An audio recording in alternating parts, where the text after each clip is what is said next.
Okay, let's get started. During the break, I was speaking with my colleague and our moderator for the next panel, Ben McKean, and he pointed out that this COMPAS program, this year's COMPAS program on religion, is unlike other COMPAS programs in one interesting respect. We've done COMPAS programs on immigration, on inequality, on sustainability, and so forth. And in those COMPAS programs, one of the recurrent themes wasn't, we don't really know what we mean by inequality or sustainability or immigration, but the we don't really know what we mean by religion has been a recurrent theme throughout the religion COMPAS. It makes me think that actually this is an interesting philosophical enterprise we're engaged in. The British philosopher Philippa Foot said, you ask a philosopher a question, let them talk for 10 minutes, and then you realize you don't understand your question. So I think we've been learning quite a bit as we ask these questions that we need to refine our concepts to get a better understanding of the questions we're asking in the first place. It's my pleasure to introduce the moderator for our next session. Ben McKean's an assistant professor of political science here at Ohio State University. His research interests concern global justice, populism, and the relationship between theory and practice. His manuscript, Disposed to Justice, argues that people subject to unjust institutions and practices should be disposed to solidarity with others who are also subject to them, even when those relations cross state borders.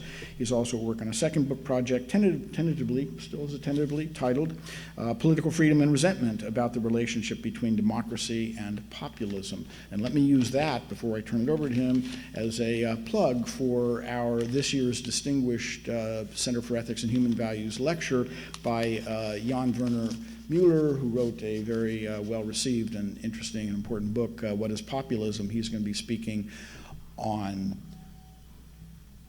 April 25th in the evening at the Wexner Theater on what is populism, politics in the age of Donald Trump. So if you're interested in those questions, please be sure to come. So Ben, let me turn it over to you. Well, thanks for the introduction, Don, and thanks to everybody for coming. My name is Ben McKean. I'm an assistant professor in the political science department here. It's my pleasure to be the moderator for this session on religion and cooperation in a global context. So the format for this panel, as for the previous one, if you were here, is for each of our guests to speak for about 15 or 20 minutes. Then I'll initiate a conversation, some questions for them before we open it up to everyone else, so we want to make sure to leave plenty of time for questions and conversation. So let me start by introducing Azza Karam. She's the Senior Advisor on Culture at the United Nations Population Fund and the coordinator of the UN Interagency Task Force on Religion and Development. Prior to that, she worked as the Senior Policy Research Advisor at the United Nations Development Program, the Regional Bureau for Arab States, and was the Special Advisor on Middle East and Islamic Affairs to the Secretary General of and the Director of Women's Programs at the World Conference of Religions for Peace International. Her experience spans the fields of multi-religious collaboration, international gender issues, democratization, human rights, conflict, and political Islam. She's worked all over the world as a program manager at the Center for the Study of Ethnic Conflict at Queen's University of Belfast. She was a consultant and trainer to various international organizations in Yemen, Uzbekistan, and Northern Ireland. She's edited, authored, and published a number of books and articles, including in 2004, Transnational Political Islam, and Women's Place, Religious Women as Public Actors.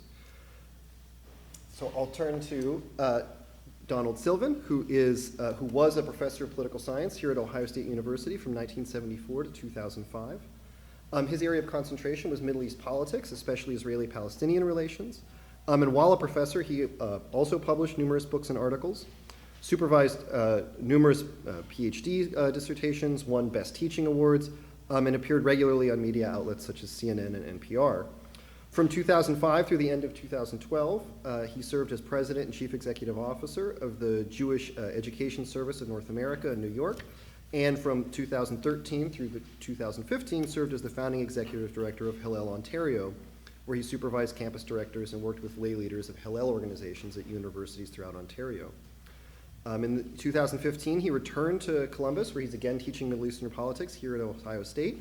And he's also launched a consulting practice to educate and facilitate civil conversations between Jews about Israel and other subjects.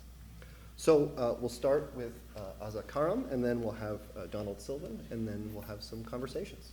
Thank you. Thank you very much. And thank you very much for the opportunity to be here with you. I realized when I was on my way here that I must have done something right in my career, because I am here with, at the same space with the very same professors whose work I have learned a great deal from and continue to be instructed by. And they were all speaking this morning in different guises. So I just want to pay tribute to the knowledge that continues to be generated, and therefore also to make a caveat, what I'm about to share will be qualitatively different from what we heard this morning. I work at the United Nations, and my work doesn't give me a chance to do much thinking, and let alone writing. And that's just the truth, which also means that the way that I will share this with you is more the narrative, anecdotal, rather than the properly informed theoretical. So bear with me for a minute. I have a few. Right, so the United Nations is, as you all know, 193 governments. It's an intergovernmental entity. It is not it's not a non-governmental entity, it's not a one governmental entity, it's an intergovernmental entity of 193 governments. Now, as you all know, whatever one government does wrong, 193 can do even better wrong. So it is a fantastic space for observing all the good stuff that happens, and as from keeping in mind what Professor Casanova was sharing about the nation state's own insecurities, shall we say, you simply multiply those by 193. And you can begin to understand a little bit of the dynamic. Now, what's also interesting and relatively less known about the UN is that it's not one entity. It is 65 different entities, each one a world unto itself. One of the 65 is called the World Bank Group. Now, we tend to think of the World Bank as this massive establishment. It's one of 65 different entities in the UN. So the reason I'm laying this out for you is so that you can begin to understand that when we speak of in the context of the UN, we are talking about a cosmos, a universe of different entities. And therefore, there is a tendency, if you will, there's a certain ethnocentricity in spite of this universal cosmos. There's an ethnocentricity that is remarkable and is a wonderful testament to how colonialism never really went away. But we do, and we must endeavor to completely forget that it ever existed, because we're all equal and on a par, and et cetera, et cetera. And the religion of the United Nations is the Universal Declaration of Human Rights. That is what, and in using some of the parlance of the previous sessions, the Universal Declaration of Human Rights is the sacred within the UN. It doesn't matter what you do, it doesn't matter where you come from. Our religion, what we believe in very firmly, is precisely the fact that the Universal Declaration of Human Rights, indivisible, interdependent, in whatever, cannot be changed. Has to be absolutely universal. And just yesterday, we had a fascinating panel where we convened our own UN staff, in my agency, the UN Population Fund, which, by the way, is a fascinating entity to work for because we do everything related to sex. So therefore, it happens to be the one pariah in the UN world cosmos where we do the weird stuff. But it's also the one entity in the UN, not surprisingly, which has the longest track record of engaging with religious actors and with religion. Why? Because even where we would love to not see it, it finds us. As in the Vatican, the Holy See, as well as the See, governments who have a certain religious disposition and orientation, and who have together since 1994 formed a rather unholy alliance against anything to do with sexuality. They find us where we would love to hide, they find us. So we've had to figure out how to deal with this realm of religion over times, and therefore, ironically, one of the smallest UN entities is the one with the largest amount of historical record in terms of engaging or having to confront, really it wasn't engagement, having to confront this demon called religion. Which, of course, we do exactly the same way that the UN itself tends to be demonized. We think religion is the same thing. It's all the same. They're all the same. They're all men in suits. And they all have incredibly women positions, and they're bad. They're just bad. They're really bad. So having to unlearn this in this day and age is fascinating, because we're trying to unlearn it at the same time that some of us, idiots like me, are trying to say we may wish to look at this in a bit more of a realistic, comprehensive, a little bit more sensitive manner as to why religion matters to people's lives, and therefore why we might want to see that it's not all bad. And then we invite a whole bunch of religious male clergy to come and tell us why it's good. So this is the what of what is going on in the UN system, and has been. My personal job in the last decade has been to, if you will, try to increase understanding in this system I've just described to you of what religion looks like, means, why it matters, and how we should be able to work and take it on board in our respective program areas. So whether we are the World Bank busy giving money to governments or not, or whether we are delivering health programs related to maternal health and sexuality and sexual and reproductive health, all the good stuff, or whether we are delivering building children's school, why should religion matter to us? And in what way can we then engage, if you will? Because everything in the UN, of course, has to do with engagement. When you have 193 governments, all you do is engage. One of the most interesting, therefore, so this is the context. So what is it that we've been doing, and why have we been engaging in certain ways? We've been advocating that it's important to understand that religion matters. So when the Pew Research study came out in 2012 saying 80% or something of the world's population are affiliated to some religion or the other, we were jumping up and down in excitement. See, we told you the world is religious. It's not how it is in Europe only. The rest of the world, beyond the parameters of Europe, believe it or not, that rest of the world exists. They kind of tend to be religious. And so therefore we might want to understand why we have to work and understand that particular dynamic. So we've had to move the pendulum, and we have actually successfully moved the pendulum, for we don't do religion, literally said as such. We don't do religion. Let's invite every single religious leader in town to this meeting, that event, this situation, this program, this project, to do what? To legitimize the work we do. So it's not let's engage with the religious argumentation, with who these religious actors and institutions are, to understand better why we do the work, or why we're getting this resistance, or why in some cases we're getting blown up. No. It's about affirmation from the senior most religious leadership. So the language has changed from we don't do religion to religious leaders believe, or religious leaders think, or religious leaders do. And so now we're in the process of trying to move the pendulum a little bit more to somewhere in the middle, whereupon try to describe the world of religion as beyond religious leaders, to incorporate religious institutions such as the churches, the mosques, the synagogues, etc., and more critically, what we call the faith-based non-governmental organizations, faith-based, faith-inspired non-governmental organizations, which are, in many respects, corporations. Especially the largest ones amongst them, operate pretty much as not for profit, but doing a little bit of profit in order to survive, non-governmental entities. And having to engage with them out of a very simple statistic which says, and it's been debated hugely, and Catherine is one of the people, Catherine Marshall has been debating it for years, one of the statistics that says that at least 30% of basic healthcare,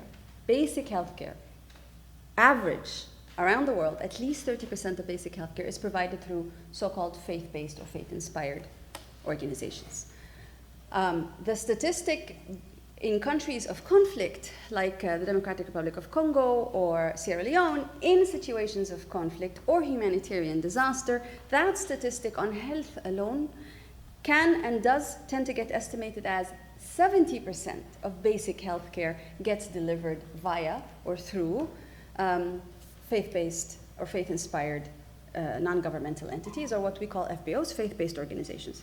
So in this context, if we in the United Nations system are about development, which is one of the three pillars of the UN's work, we have peace and security, sustainable development, and human rights. And if we are indeed about peace and security and about development, we are going to have to look at who's providing those services on the ground and help work through these institutions. And in some sub-Saharan African countries, we know that even the government-run health services are, in fact, have either co-opted or are dependent upon these faith-based service providers. So here's an entire realm of that we have documented of health, which involves these particular faith-based entities. So interesting, therefore, that we haven't unpacked religion. What we've ended up doing is repackaging the religious and the faithful in one bundle, and try to see it through the prism of, or we are actually de facto, we're not trying, but we're de facto seeing this bundle of religion and faith through the prism of religious leaders who speak and can change mindsets, and therefore we must work with them because we have so many mindsets to change. But more critically, also trying to say, well, these are service providers, and as such, they go beyond the political realm into the very concrete social service realm, which is the everyday, day-to-day community realm. We must have done a fine job of this particular form of advocacy, because as I shared, we're now, the pendulum has swung so completely to the other extreme, whereupon we believe we must engage religious leaders in every single thing that we do, and nothing better than the photo ops with the Secretary General or whoever happens to be in town at that particular moment. So what we're ending up doing, and I'll leave it at that, and I've been intentionally provocative, but I just want to elaborate later and offer a much better reflection from Professor Sylvan. But what we've ended up doing is reaffirming the sacredness of religious leadership, traditional religious leadership. So the sacred becomes the moral imperative, the moral high ground is what religious leaders embody. We look to them for the moral imperative. And my least favorite development, and goodness knows there are many, but the least favorite development has been a coalition of religious leaders from around the world who came together in, I believe it was, what month are we now, April, March? In March, the beginning of March, to launch, get this, the Alliance of Virtue, which was heavily attended by the American evangelical leaders, as well as supposedly the moderate Islamic leaders from my part of the world in the Middle East, as well as every single other conceivable religious, including the Sikh and the Buddhist and the whatever religious leaders. It was an auditorium full of religious leaders from around the world who together launched and saw it as a great moment in our global history to launch an alliance of virtue. And of course, used all the stories from the old Islamic context of why this alliance for virtue and the old stories about coming together as men who do good, to render, to stand up for moral virtue. And it seems to have escaped the notice of many there that particular notion of virtue is rather exclusive, because it is, number one, dependent on being in a position of traditional religious leadership. So it's not necessarily inclusive of women of faith or of communities like marginalized communities who wouldn't necessarily be part of the established religious leadership and the institutions of religion. It is also incredibly exclusive of, and it is intended to be exclusive of, the voices of the other, i.e. the more quote-unquote radical, extremist. In fact, this is juxtaposed as the voice, as the of moderation, but it's not called moderation anymore because moderation is a bad word.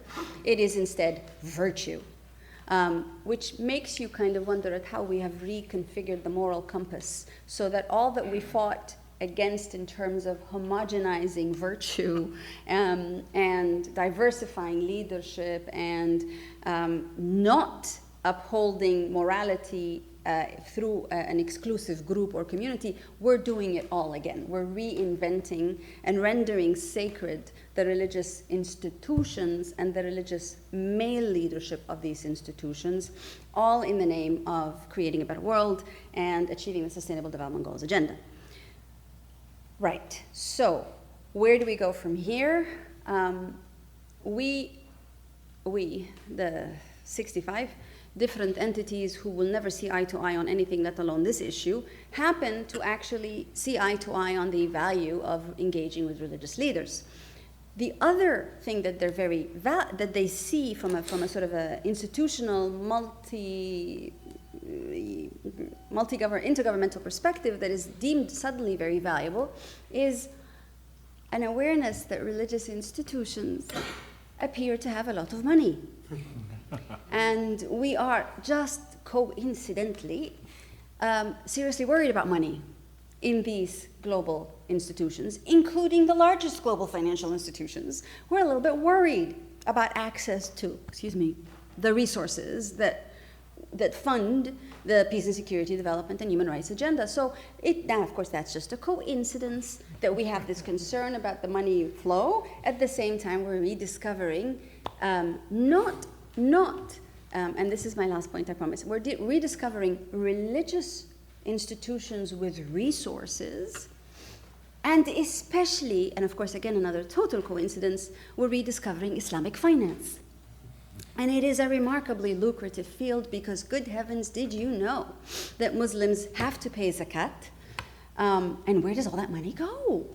And is there a possibility of being able to work with these Islamic financial institutions and Islamic governments to see, predominantly governments of predominantly Muslim majority countries, can we possibly see how we can get some of this apparently dispersed, not in any way coordinated or organized wealth that's out there called zakat money, how can we possibly, we being the ethnocentric institution of multilateralism, how can we possibly just provide some coherence to all that raw material out there, which is called zakat money and other sources of Islamic finance, such that we can direct it in ways that are coordinated and much more productive, and so on and so forth.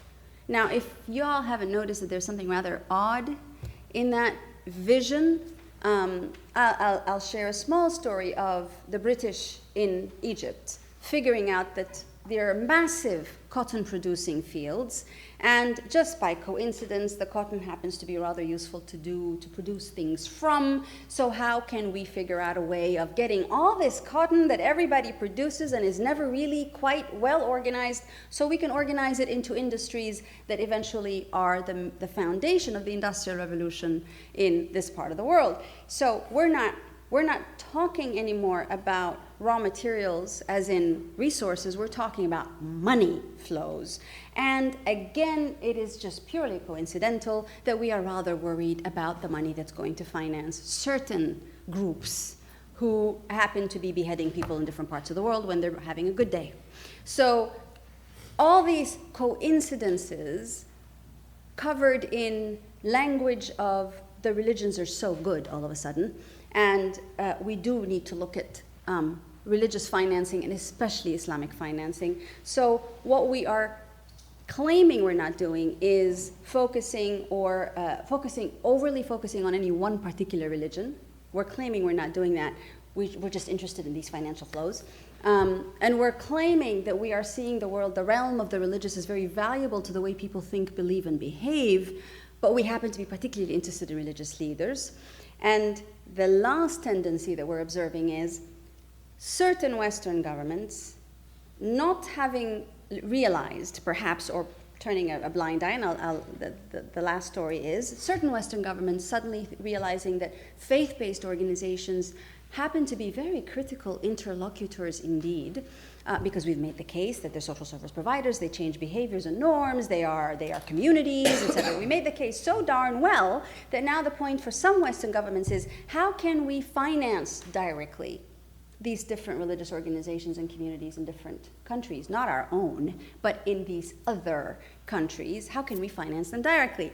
So a very simple question, and that's my last story, a very simple question shared or asked to a German government official in the last few months was, so why do you believe that if you fund religious groups in other countries, why is that a good idea when we've seen and we're actually living to some extent the repercussion of Gulf countries having financed religious groups in other parts of the world, and we're kind of realizing that that may not have been the best strategy for religious coexistence, and that's being very polite. So the question was, why do you think you wouldn't run a risk, in a way, of creating further divisions within communities? Because we've learned from the secular civil society movement and donor funding dynamics that if you give money to one NGO and the other doesn't get it, it doesn't exactly create goodwill. In fact, it creates plenty of animosity, and everybody starts running after the pools of money. So now we're going to start doing that with religious groups and communities. Don't you think that that might not be a very fine idea? Because, I mean, the lessons we've learned from before, especially from the Gulf context, are not good. The answer is, oh, no, we'll be better. Thank you.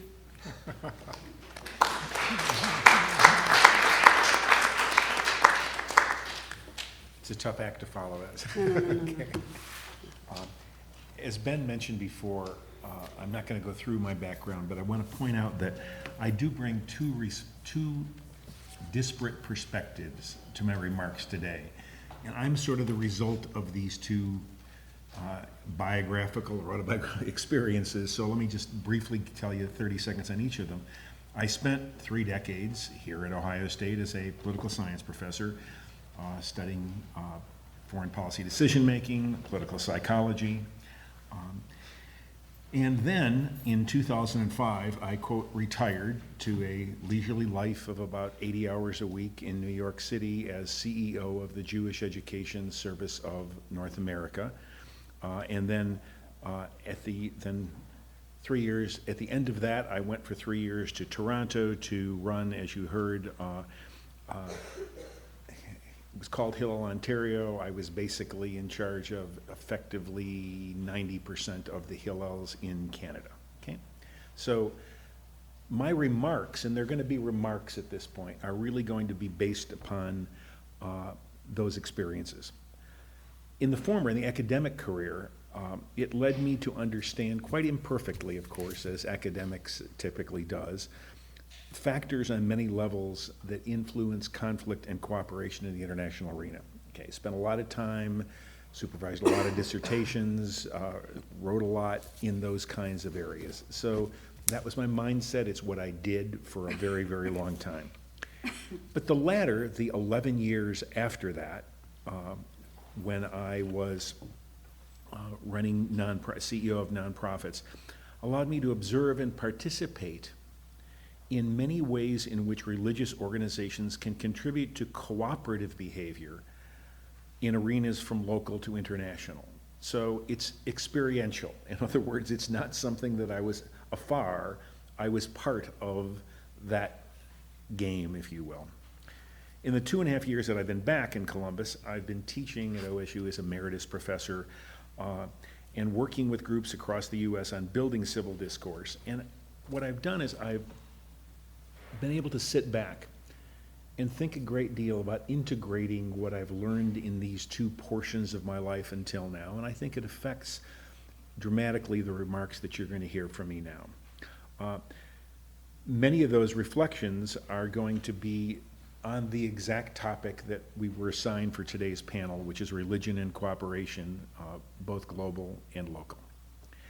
I'm going to take the rest of my allotted time to share some of the reflections with you, both on informed by academic literature, but also this experience in the field. I also want to give one other caveat. There are 2 courses that I'm teaching on a regular basis at Ohio State now. I'm teaching Middle East politics, and I'm teaching a course called The Politics of International Terrorism. My perspective that I adopt in each of those classes is primarily that of a political psychologist. In both of those academic areas, a major question that is posed is, what is the impact of religion on conflict, cooperation, terrorism, and peace? And I will give a nod to the excellent presentations that we heard in the first session today to point out that don't worry, at the end I'm going to debunk the unity of the concept of religion. I'm going to get there in a slightly different way than was done before, okay? Because as I see it, that's not the correct question, okay? It doesn't make sense to me to be looking at that as the basic question. I'd rather phrase it a bit differently. I'd like to say, let's examine people and groups whose agendas are conflict, cooperation, terrorism, or peace, and pose the question of how those who purport to act in the name of religion differ from those whose stated motivation is not, quote, religious, unquote. So I'm looking at the individual as the unit, where some people are saying, I'm acting in the name of religion, and other people are saying overtly, I'm acting and motivated by things that are not religion. So I'm not talking about the impact of religion, I'm talking about different behaviors of people who ascribe to themselves the motivation of following a religion and those who say that they are acting with other goals. I'm going to begin with some examples. I'll take it back just a few years, and events that I know you have come across and you know about. And I'm going to take us to Paris, France. My bet is that you will all remember the horrific events of January 2015, including the hostage-taking and murders in the, I will not mispronounce it because my French is terrible, but I'll pronounce it as a dumb American would do, the hyper-caché kosher supermarket in Paris. The perpetrator who undertook that, as you will remember, and he was eventually shot and killed in a hostage rescue operation, pledged his allegiance to ISIS and said he was doing it in the name of Allah. Okay? You probably all knew that, but I just wanted to make sure that we're up to date on that. This led, as you will probably also remember, to a measurable increase in acts of Islamophobia.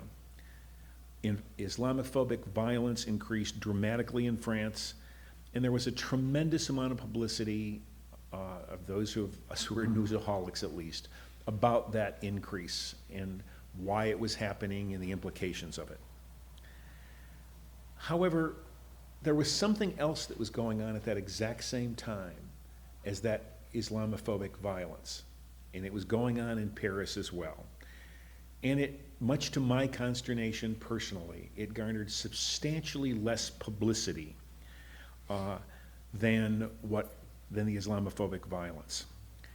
It was an ongoing series of actions that I want to relate to you now in case you haven't heard of it. One of the series of actions was public outcries of outrage against Islamophobia. Yeah, there were some people who were saying this was a bad idea, and they didn't like the idea that this was going on in Paris at that point. But the part that you may not have noticed, but because of my background, I noticed a great deal, is the leaders of many of these, in fact, I would say most of the public demonstrations and speeches against this were Muslim and Jewish leaders standing side by side. You heard it right, okay? They were literally arm in arm, side by side. The visuals of this, I'm sure you can find it on YouTube at this point, the show of solidarity was indeed, to me, awe-inspiring. Muslim and Jewish leaders spoke equally intensely when they were talking about it, about the need for all in France to work together against hate. And neither one of them was less intense, regardless of the target. It was a principle that they shared and they were together on completely, and they kept showing up anytime there would be an act of violence and reiterating this, and they were always together at that point, okay? Let's keep this one in mind, okay? You are also aware, I'm sure, that around that time, because it got a little less publicity than what I was talking about, but some other anti-Semitic events in Paris, including some violence against synagogues, okay? I had been in Paris in a time around then, and I actually got to see literally windows smashed, bullets going through, that had gone through windows in synagogues that were in Paris. But this is something you may not have known. And it literally brought tears to my eyes, so let me tell you the story. It was an accurate story that happened there, okay? The Parisian Muslim community organized, this was their idea, nobody pushed it upon them, gatherings on Friday evenings around key Paris area synagogues where Jewish Shabbat services were underway inside, in which these Muslim Parisians locked arms, holding signs expressing solidarity with the Jews inside the synagogue, and vowing to prevent violence again. They said, "You will not get by us. We are going to protect the right of those inside to pray in the way they want to pray and to follow their religion." It was an incredibly forceful statement from the French Muslim community that violence is not the answer, and that they would protect those Jews inside, even at their own peril. Yes, there were some police in some of these cases, but there were many of the synagogues that had no police specially assigned to that area, okay? Now, if you haven't already gotten my point, and I'm sure you have all gotten my point, in many, not all of course, cases, the violent Islamophobia and terrorism in such places as that kosher supermarket and the synagogues were justified as expressions of religion, okay? So were the peaceful responses. In each case, the people were articulating that they were following what they understood their religion to be teaching them to do. And yet you obviously could not get more sharply contrasting actions, each being said to be in the name of the same religions in most of these cases. We do have to ask ourselves whether we should treat, excuse me, overt justifications of religious, and I put that in quotes, motivation, at face value, or whether we should understand them as justifications of actions that may well have been motivated by other, yep, I'm a political scientist, folks, likely political factors, okay? The articulation says this is about religion. When I teach the courses I'm talking about, I try to create analytic context in which my students can sort of say, well, let's deconstruct this, if we will, let's look at it. What are the, not the stated motivations, but the behavioral motivations? What goals do they actually seem to be following in these cases, okay? Let's examine one more area of the globe where we often think only of conflict, the Middle East. Specifically, let's concentrate on Palestinian-Israeli relations for a moment. There is ample publicity of threats and acts of violence by ultra-Orthodox Israeli Haredi Jews towards Palestinians and other Arabs. I don't have to document that for I don't think anybody in this room. Similarly, such Islamist groups as Hamas and ISIS regularly invoke Quranic justifications to target non-believers, including, of course, Israeli Jews, although I do get that often other Muslims are even more violently targeted by those folks, because that's what their belief is. They want to purify that. They see the mistake there, okay? But there is a however here. Over my academic career as a student of political psychology, of international relations and foreign policy, I've been on many panels with fellow academics who were carefully studying attempts to engender cooperation and understanding between Israeli Jews and Palestinian Arabs, okay? How many of you have heard, out of curiosity, I assume it won't be a lot, okay? Wahada Salam Neve Shalom, anybody ever hear of that group? Okay, that settlement? Okay, so let me tell you what it is. The name is, there was an and in the middle, that was in English, okay? But the first part of that was in Arabic and mispronounced, and the second part was in Hebrew and probably slightly mispronounced, okay? And it means in English, oasis of peace, okay? It's an international community jointly established by Jewish and Palestinian Arab citizens of Israel. It's a village that they have created, or at least built, that is located midway between Jerusalem and Tel Aviv, Jaffa, okay? I've read at least 8 to 10 papers, it's actually more than that, I'm sure, evaluating the work of Wahada Shalom Neve Shalom, and one dissertation that dealt mostly with that community. I'll call it a punchline.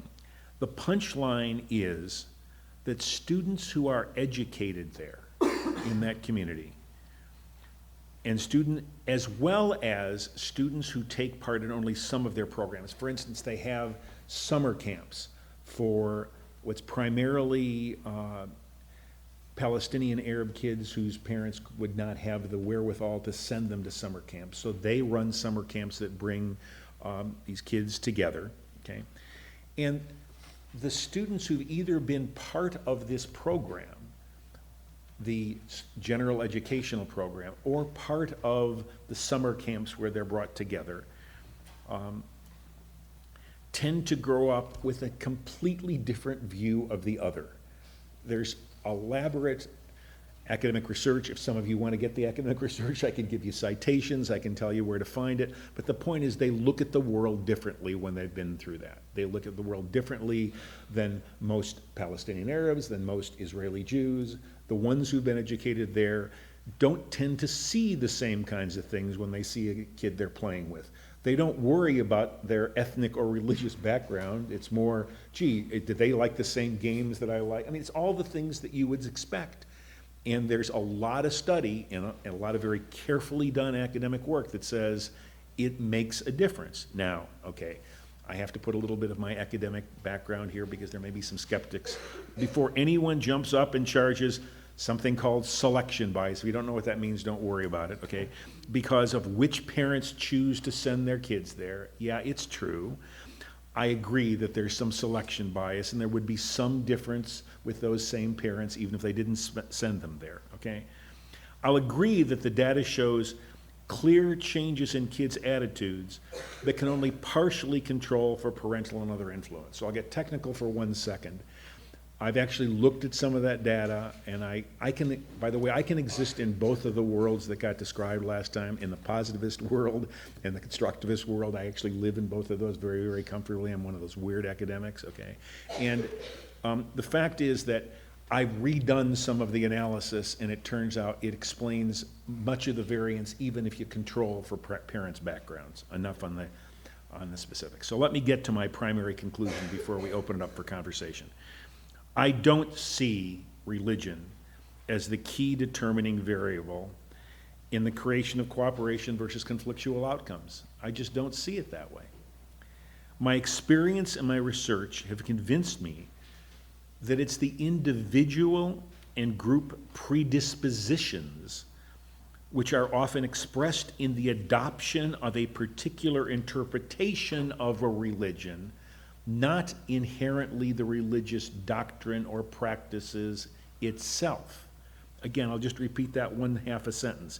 It's the individual and group predispositions which are often expressed in the adoption of a particular interpretation of religion. It's not the religion itself that's doing the heavy lifting here, okay?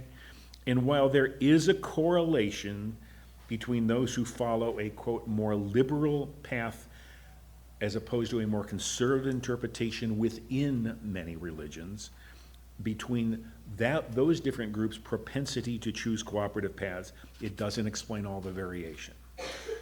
In short, individuals who choose to cloak themselves in religion drive cooperation and conflict. Religion itself, of course, is not the driver. See, I told you I'd get to the point that was made earlier, okay? I want to relate a little bit to Azza's remarks and a couple of things that we were saying when we were talking individually before. I know, Azza, that you've said that you believe that religion can be harnessed to mobilize and increase cooperation, okay? Despite the cynicism, which I would share of you, of some of the things that you were reporting upon, okay? I've already cited a number of examples of that. I could not be in greater agreement. You've noted that religion is an integral part of culture and that you think it's what's going to make the world change. I agree with your statement that religion is an integral part of culture. But we have some work to do to help make the world change. I know you know that. You're obviously very actively doing a lot of that critical work. To accomplish that change involves that work combined with cultivating particular perspectives of those who see religion as a motivating force. That cultivation of the cooperative perspective is additionally a crucial path for us to get where we want to go. So that's the end of my remarks. Thank you.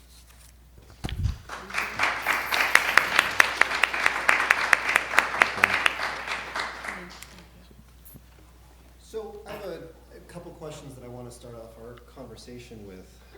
And I think that one of the things that struck me about both of the presentations is there's a sense in which both of the presentations are external to a religious perspective. Mm-hmm. There's a sense in which I think probably the pejorative term would be the question that you're both trying to answer is what's the right way to manipulate religious people in order to make progress? Or build upon where they're coming from. Build upon where they're coming from. Okay. But in neither case is the experience of cooperation itself an expression of a religious perspective. And so I wonder if you could maybe talk about the limits of this kind of non-religious perspective on religious cooperation, or whether or not there are some ways in which, since you've both spoken both as kind of experts and also as practitioners, some ways in which one needs, in order to facilitate cooperation, to speak from within a more experiential perspective of religion itself. You should probably go first, but I want to take on one of the assumptions that you just gave, Ben. Come on, I've got to be an academic at heart, okay? And I didn't go into a great deal of detail on these things, but I've spent some time with, and I confess even contributed to, the community that I talked about, okay? The one with Israeli Jews and Palestinian Arabs. And the part that surprised me a little bit is that I had expected going in that it would be virtually unanimous amongst those groups that they would be, quote, secular Jews or secular Muslims, okay? To my intrigue, I should say, as well as surprise, there were probably at least half, maybe 2/3 of them, who were actually very, I don't know if devout is the right word, but very observant, very much practicing their religion, and they saw this as an absolutely logical extension of what they believed, and they were together with their Jewish or Muslim comrades there, or friends, saying, look, this is what I have been taught, is how I'm supposed to act, and my religion is the motivator. That was the cryptic point I made about sort of liberal versus conservative interpretations of religion. So I don't think this was separate from religion. I didn't make it clear, but the people in many of those cases were coming to that community, were working together because they thought that was the manifestation of their religion and the right way to manifest their religion. And they were doing it whether they were Muslim or whether they were Jewish.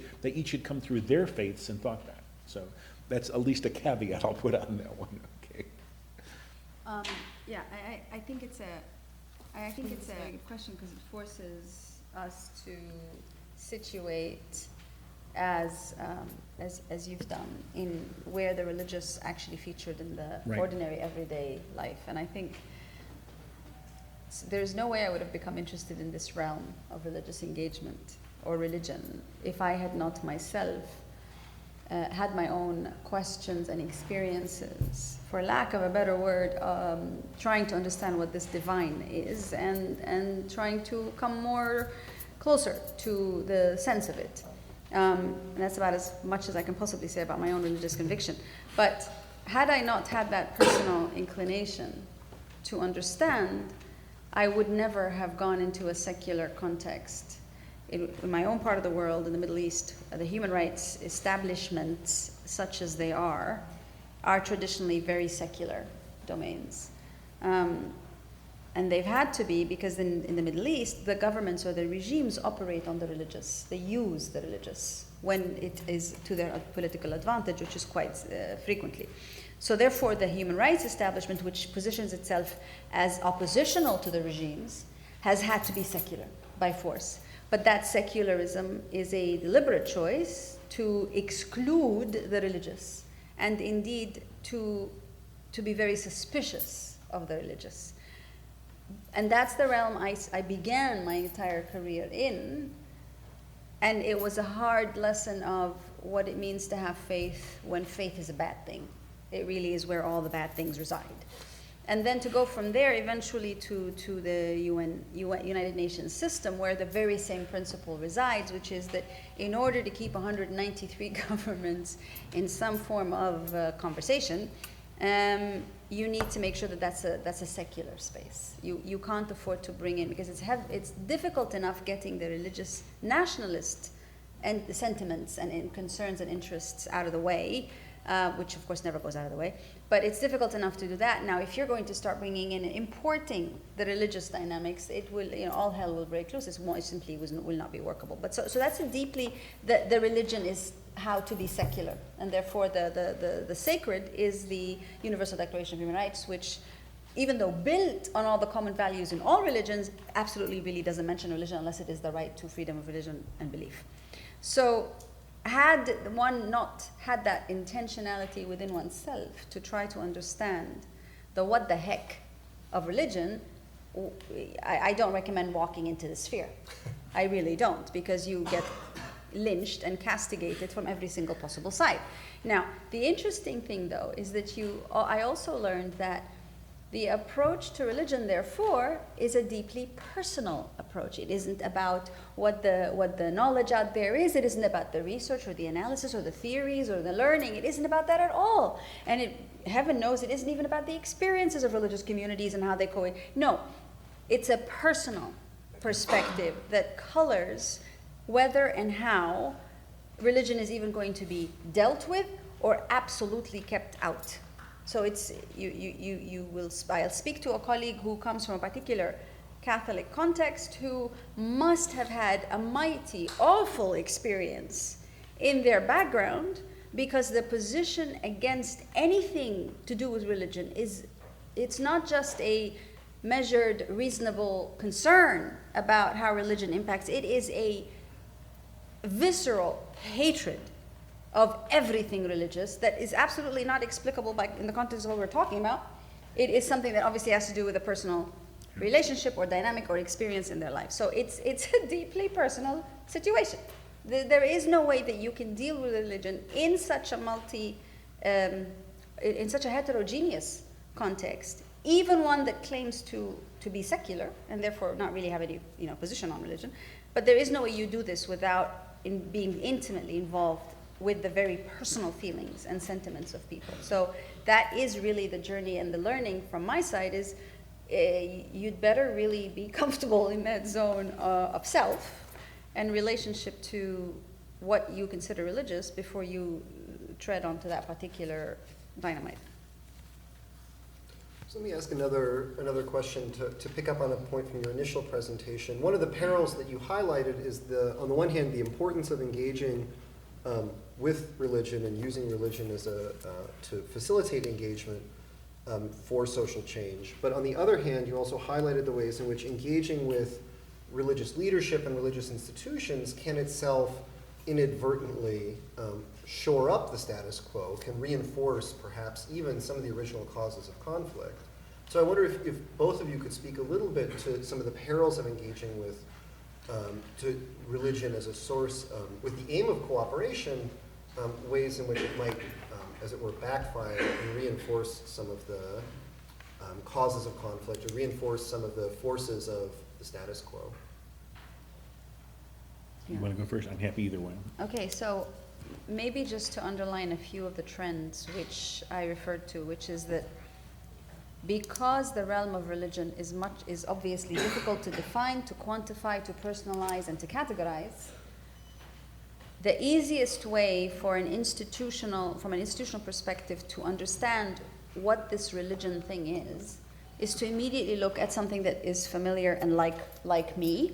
And if I'm an organization, I look for a parallel organization, but one that professes to be about religion. So that's that sort of an innate tendency, because and people have been saying this very clearly, is where do you begin to identify religion in this realm of ours? And apparently that statistic, about 80% of the world's people being in some way, shape, or form affiliated to a religion, only confused matters further, as opposed to what we thought would be, okay, so there you go, we need to understand it. It just meant that the world was like, oh my goodness, that's too much, that's too many, how do I... So the intent, the way of doing it is to try to identify a institution that mirrors what I look like, because then that's the easiest thing out. So the issue of representativity then immediately comes up, which is rather simple to address in Catholic and Protestant domains, because you know that you have the Vatican, and the Vatican has all these different bodies and institutions affiliated to it, some that do the developmental, the human rights, if they do human rights. It's the realm of the religious in that the space and the terrain and the map are easy to look, observe, identify, and reach out to. It is easy, similarly, easy, please note I use easy with caution, it is relatively more straightforward also with the Anglican and Episcopalian, Protestant, Lutheran, all that stuff, you know which institution you can go to. You know who the head is, so who the big boss is, who the different people with different portfolios in this institution look like. You can immediately say, right, I'm going to go and speak with so-and-so, or I'm going to do the memorandum of understanding with so-and-so with this institution. It's all nice and clear. Enter the rest of the religions. Hinduism, Buddhism, right, Islam, Al-Azhar, Saudi Arabia, the world becomes a great deal more complicated. So how has that actually then translated practically? Because we're talking now about the importance of engaging with religion, religious actors and religious institutions, etc. So what it's translating into precisely is this idea of, right, this is too complicated. Did somebody say there's Al-Azhar in the, okay, good, that's an institution, right? That's, and they do education and they do religion, perfect. We talk to the Al-Azhar boss, because he's the equivalent of the Secretary General of the United Nations, is he not? Yes, quite so. Great. So we talk to the Al-Azhar boss. Now it just so happens that the Al-Azhar boss is appointed by the Egyptian president. Minor issue there, because how religiously representative is a guy who's ultimately working as a civil servant in one country and responsible to one president in a country which is known for its democratic context. So therefore, great, let me invite this guy and give him the podium, the world's podium in the United Nations, as the spokesman for Islam. Have you noticed anything out there? Right. But then, oh dear me, after the Iraqi invasion and the war, Shia, because we had kind of conveniently ignored Iran for a while. They were weird. The Iran-Iraq war, that was it's fine. That's finished. But then Shiaism is now big. It's a big thing. And this idea that you have to, listen, if you're going to speak to the Sunnis, you must speak to the Shia. It's all about representation and fairness after all, is it not? We've missed the reality that in so doing, on identifying the Shia, who has to come and speak for all Shia, you have actually divided the two more, because you've insisted on one representative, because you're not going to have a whole bunch of people in the room to meet with one Secretary General, are you? So it's going to be one representative, one institution, and they have to be juxtaposed deliberately in the name of being fair and egalitarian and representative, deliberately juxtaposed against the Sunni, And you kind of wonder why the two then get really irritated with you, and the worlds that they represent get thoroughly irritated with you. You know, do we really need you to be underlining the differences even more at this global representational peace-building level? No, we don't. Actually, we don't. And as a Muslim myself, I find it deeply annoying. And why must you make a point of saying this is the Sunnah and this is the Shia? Because guess what? At this moment, we're not making the distinction between the different kinds of Protestantism. We're not. We're figuring they're all Christians. Good, you're a Christian bloc. Well, if we're a Christian bloc, why are we so insisting on the Sunnah and the Shia blocs? We're not distinguishing between the Orthodox and the conservative in the Jewish tradition, but we must make a point of distinguishing between the Sunnah and the Shia in the Muslim tradition. So all this is all goodwill. It's very goodwill. We just want to make sure all the voices are present of the one institution that will be held representative for the entire community. And in that attempt to be so representative and so fair, we will create further divisions. There are some of the complexities. I'm going to take an additional perspective, not contrasting. I learned a lot about by that.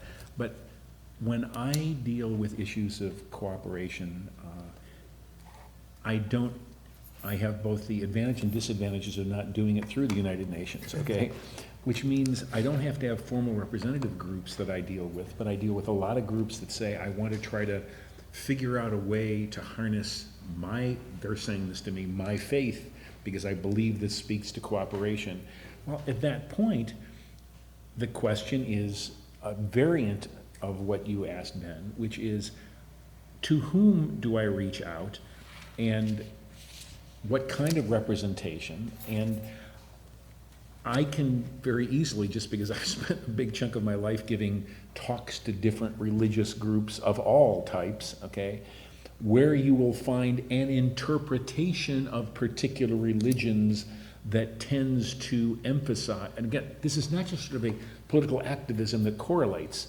It is, I can tell you when it is based in an interpretation of, a genuine interpretation they feel of their religion, and moves them to argue for cooperation in a number of contested spheres, okay?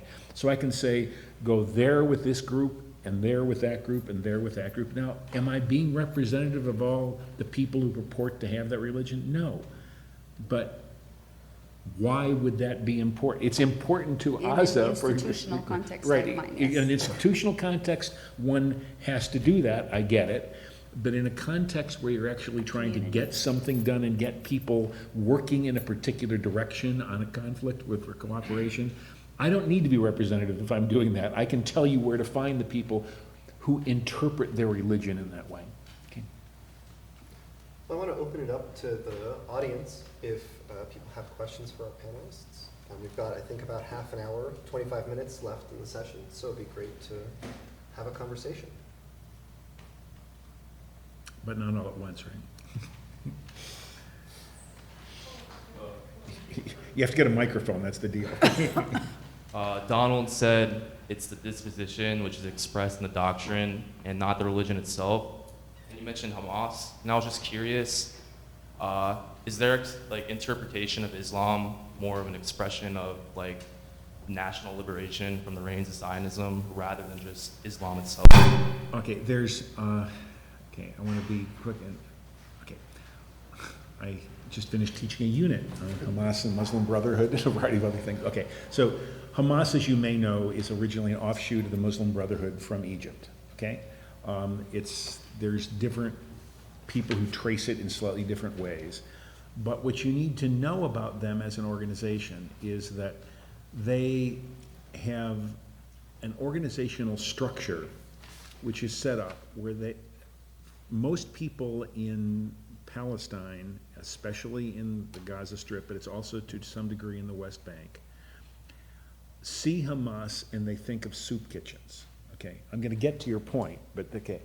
Because Hamas for many years, before they became a political party, before they did certain other things, was providing a social safety net, which they believed was part of what they needed to do as a nationalist and Islamist group, which is how they define themselves, okay? They also have another command structure within Hamas that is a military command structure that goes after Israelis because they argue we are oppressed by Israelis, we need to go after them. So they justify the former more, at least in some of the literature and some of their narrative, as coming from Islam. They tend to justify the latter in terms of protecting Palestine and Palestinians, okay? Because they are both parts of that. I'm not sure that gets at exactly what you're asking, but that's the overt justification that they tend to give of each of those actions.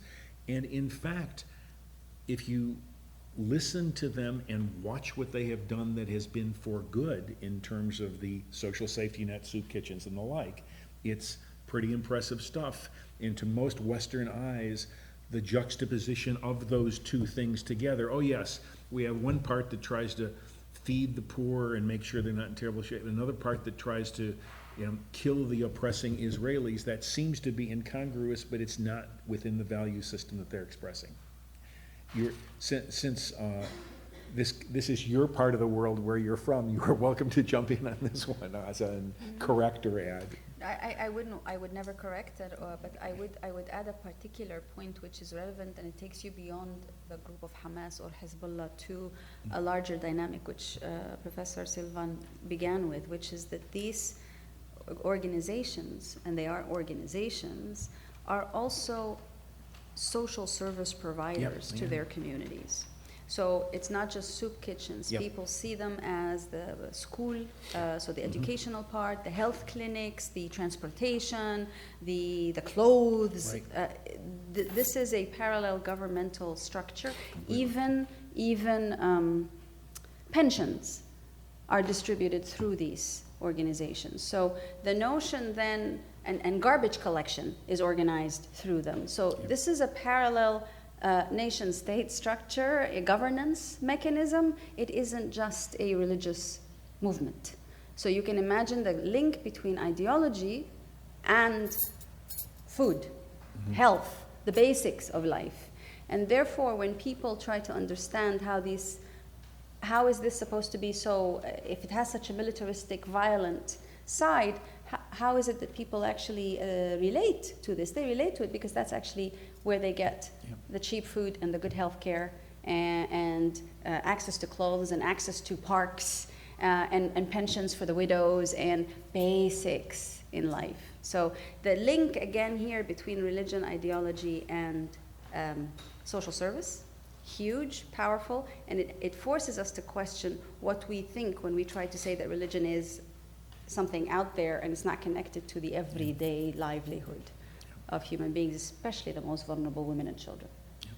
No, actually, I agree with everything you've said. The caveat that goes that's interesting beyond that is that because of the competition, shall we say, between Fatah and Hamas in the Palestinian sphere at this point, Fatah has basically, since they have access to more funding, has tried to they have successfully cut off funding for some of the exact functions that Azza is talking about so that Hamas will not be as popular, in part. That's a separate point, but that's actually going on at the same time. So the Egyptian government tried to do the same, and the Saudi government tried to do the same, and the Jordanian government tried to do the same when the Muslim Brotherhood was a very powerful force and entity, and they all failed miserably.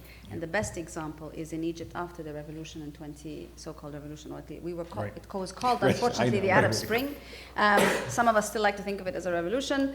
In 2011, why did we end up voting for the Muslim Brotherhood? Well, we ended up voting for the Muslim Brotherhood for two reasons. Reason number one is because for the average Abdussalam Muhammad in the street, which in this country would be Joe Schmo or whatever it is, for that average person, this is the same guy whom he's voting who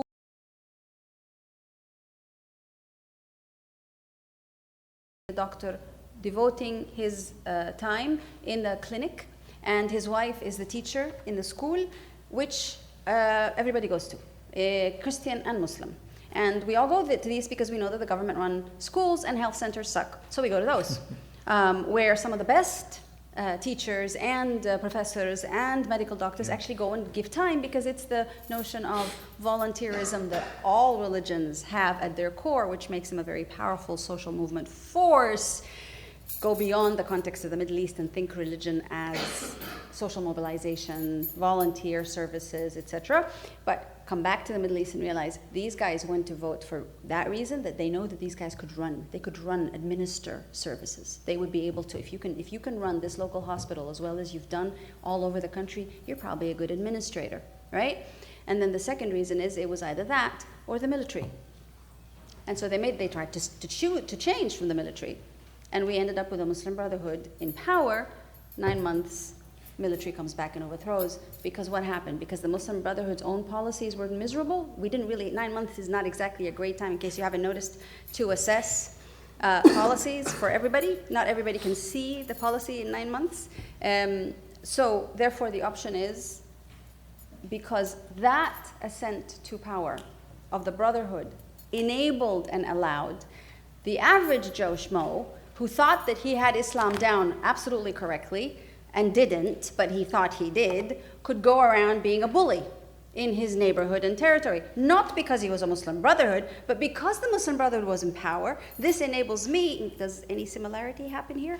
This enables me, as a person who has a particular belief system, now that this guy is in power, I have a particular belief system, mine must be right. Now, my belief system happens to be rather ill-informed, somewhat exclusive, populist, to be very polite, racist, xenophobic, etc.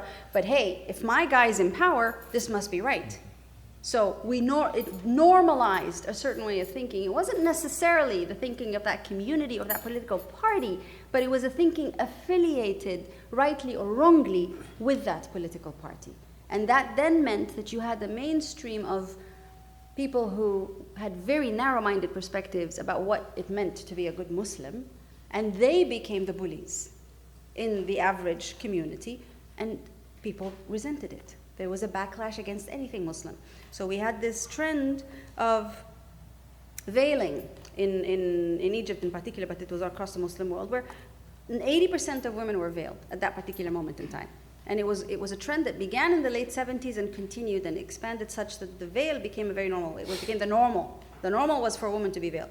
After that, ascension to power by the Brotherhood, and the way that certain bullies reacted in the name of Islam in communities, women started to unveil. So you can imagine the trajectory of, I have to de-link from this religious stuff entirely. I am not going to be like these guys. But was that really the Muslim Brotherhood policies?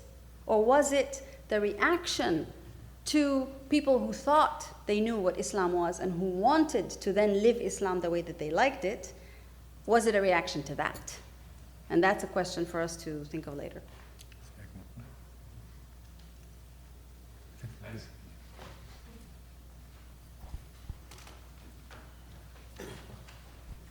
Hi. So my question is, like, how would you work with or like find cooperation with groups that have both like a real religion?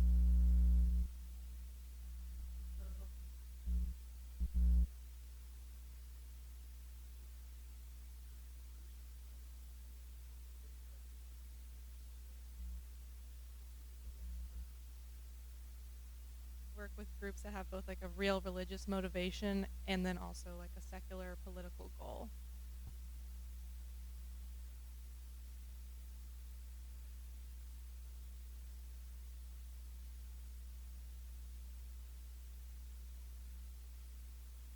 I would want to talk to the members and the leaders of the group to find out to sort of unpack that, to find out what the motivations were, what they actually thought, what they wanted to try to get done. Because I have found that the labels of how, the categories into which we put how a group thinks or what it wants to do are ones that I'm uncomfortable with very frequently.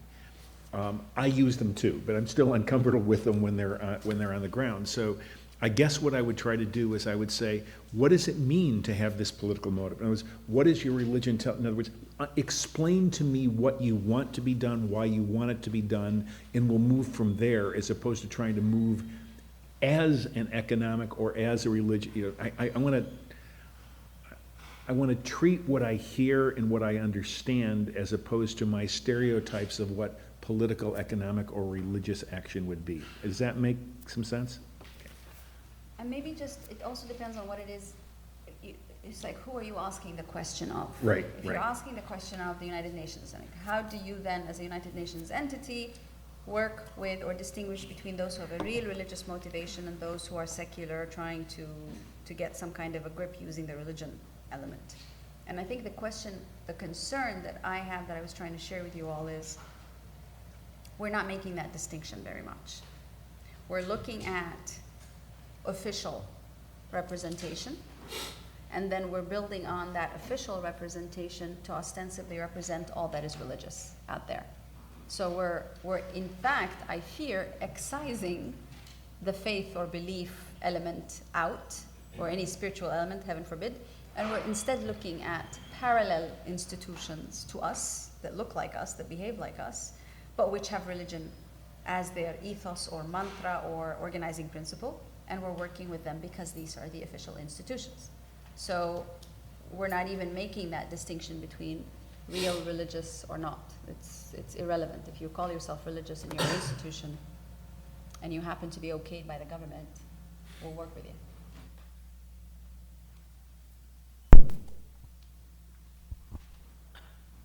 Howdy. First of all, I wanted to thank you both for being here. The work you're doing is amazing and really inspiring, so thank you for that. You both highlight the importance of education and engagement, and it seems that, especially with the education dynamic there, that there's a sort of normative, like empowering and ultimately compassionate component there. But as a global community, how can we properly impart and disseminate these ideas in a way that can be done without the inherent political, religious, and cultural biases that come with the areas in which they're being shared? It's a great question. I'm not sure there's an easy answer to it.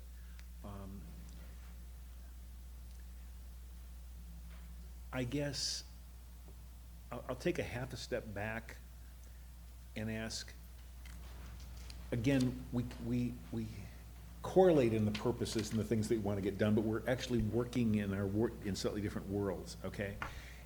I won't try to refer to the institutional level. I have a much more expert speaker on that one sitting next to me here. But when I look to work with local groups, it depends on exactly what the project and exactly what the goal is. In other words, it's a parallel answer to some degree to what I gave before. So I want to know, what are we trying to do? Are we trying to get a group that wants to create dialogue on a particular topic? Are we trying to engender cooperation specifically on an issue that is dividing the community? In other words, what's the task? Once I know what the task is, then I don't have to be preachy, I can be pragmatic. I can work with groups and say, here's how we can do this together. Does that make sense? What do you think? Let's get into a dialogue doing that one. So I find that most of the difficulty comes when we're at this level of generalization, as opposed to when we're trying to get something done and we're being very explicit about what it is. It's easier if we're pragmatic and work it that way. Does that make some sense? And maybe just so there's a facetious short answer to your incredibly important question, which is, I know what you don't do, and what you don't do is what we're doing, right? As a UN entity, which is therefore looking for the parallel infrastructure or structural representation, and ending up giving tremendous legitimacy to the age-old institutions, which have lost their legitimacy a long time ago to most populations, et cetera, et cetera, et cetera. So basically, don't do what we're doing. But one of the things that I'm also learning is that because the United Nations is quintessentially a convening space, and even though it is a convening of the governments by the governments, it is also the space society convenes and comes together. And for the longest time, the religious communities, if you will, were excluded from that civic coming together, because the civic coming together was defined by the Western European parameters of what was civil society, and that did not include the religious. It was just not part of the religious establishment at all. So now it includes the religious establishment. Okay, so then, oh dear, we're getting all these religious leaders in this place and giving them legitimacy. But what we're also trying to do is two things. No. What's actually happening, I don't think we're trying to do this. Some of us are, but the majority isn't. But what's actually transpiring is two things. One is that by coming together anyway as civil society, there are connections and bridges and discourses that are being built, harvested, conversations that are taking place between these religious and the ostensibly secular civil society, which, if you think about it, is phenomenal. At global level, you're having that kind of a conversation, a civic space that includes the global religious, i.e. it doesn't just include one religion, not from one region, but global, multi-religious, together with the secular, right? On a whole host of issues. So that's an amazing thing that's going on right there, even though we didn't quite intend it, but it's a great thing. But the other thing that we're doing is, because these religious leaders and religious institutions also tend to inspire a bit of this, oh, for heaven's sake, really them again. So the counter narrative to them, which is the more spiritually minded, for lack of a better word, is also now emerging to be like, hey, spiritual space, thank you, spiritual space. That's us, it's not y'all, but you're welcome. But it's a spiritual space. And suddenly the word spiritual is slowly becoming more normal in the UN system. I dare say helped a lot by something which started out as a purely economical questioning, which is, can we really assess welfare, national welfare, only through the lens of gross domestic product, GDP? Now, how do we go from there to a narrative where one or two Asian governments came up and said, no, I think we need an index of happiness, forget about GDP. We need a happiness index. And fascinatingly, that happiness index conversation fitted in rather interestingly with the, we need spiritual is good. And so suddenly you see things happening that weren't even anticipated in that meeting, in that global meeting space. And it's not just happening in New York and Geneva and Vienna, whatever, it's happening globally because ironically, because we've opened that space to the religious, even the religious in their very traditional, but nevertheless the conversation has changed. The discourse is changing, perforce, by virtue of that coming together of those people. So I think something good comes out too.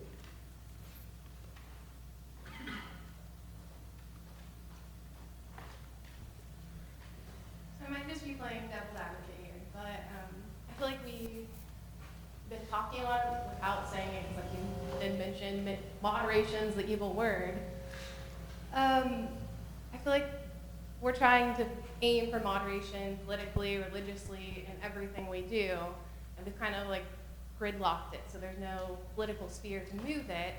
Then we kind of create these radical ways to change because there's not a political sphere for it anymore. So when do we just say the status quo is bad, but if we do anything else, it's going to get worse and leave it as it is? Or do we continuously strive and maybe make it worse? Because it seems like we're not finding any answers. Okay. So I'll play devil's advocate to your devil's advocate. How's that? Okay. I like the question again. I don't strive for moderation. I strive for problems, solutions, and actions, okay? So in that sense, I'm very pragmatic. What I'm saying is, what am I or we, if we're working together, trying to accomplish, okay?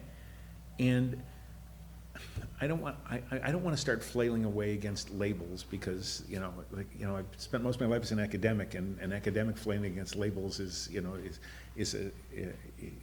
down on themselves, I guess. That's the easiest way to put it. But I'm serious in saying that I want to, if we use the paradigm of problem solving, if we use the paradigm of what are we trying to accomplish, we get rid of some of the rhetoric that gets in our way about getting to the goal, okay? So I don't care if someone else calls the people who I recruit to help me in this moderator or whatever name they get, if they are functional and can get me where we want to go, I want to do that. And the whole point I was making to tie it back together to religion is that I find when it comes to cooperation, which is of course the part of the title of this particular panel, that there are an incredibly large number of people in the world who I have encountered and who others have encountered, who, because of their interpretation of their religion, want to do something to engender cooperation, and I can use them as co-problem solvers with me to get to a solution. That's why cooperation and religion can coexist and should coexist if we are being practically oriented. That's the way I think of it.